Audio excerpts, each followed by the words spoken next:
Welcome to video number 3. Today we're going to talk about 3 simple ways to reclaim your energy starting today. Do you ever feel drained no matter how much sleep you get? Well, you're not alone. Tip 1. Start your day with a simple energy audit. Notice how you feel physically, mentally, and emotionally. Write down one small adjustment you can make today.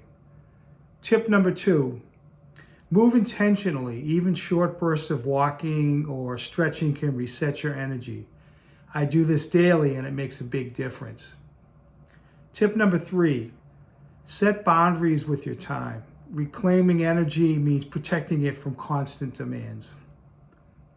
Try one of these today and subscribe for more strategies by visiting reclaimyourenergy.org to learn more.